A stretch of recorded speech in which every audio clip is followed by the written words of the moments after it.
بھالو اور دوسرے جانور کے کھلونے استعمال کرنا۔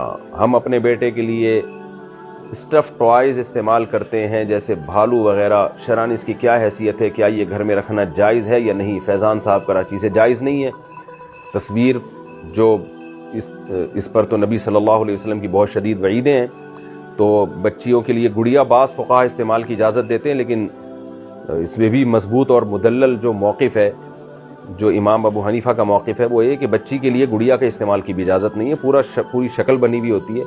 نبی کے دور میں جو گڑیا ثابت ہے وہ اس طرح کی گڑیا نہیں تھی، اس کے ناک نقش کے بارے میں کہیں بھی نہیں ہے کہ وہ واضح تھے، اس کے بارے میں ہم کچھ نہیں کہہ سکتے وہ کس طرح کی گڑیا جو حضرت عائشہ نے استعمال کی ہے، کیونکہ بعض فقہا کہتے ہیں حضرت عائشہ نے گڑیا استعمال کی ہے بچپن میں اور نبی نے اس پہ انکار نہیں کیا، تو اس لیے اس سے استدلال کرتے ہیں کہ گڑیا کا استعمال بچیوں کے لیے جائز ہے۔ لیکن دوسری طرف بخاری مسلم کی متفقون علیہ صحیح احادیث اتنی کثرت سے ہیں جن میں تصویر کے استعمال کو نبی نے سختی سے حرام قرار دیا ہے، اس میں بچوں میں، بڑوں میں، گڑیا میں، غیر گڑیا میں کوئی فرق نہیں کیا۔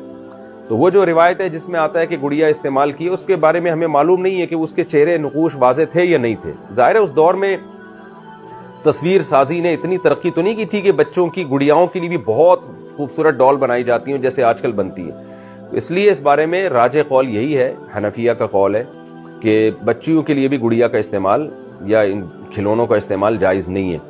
تو ہاں یہ ضرور ہے کہ اگر آپ بچی کے لیے گڑیا خرید دیتے ہیں اور اس پر اس کے چہرے کو مسخ کر دیں آپ، پھر جائز ہے۔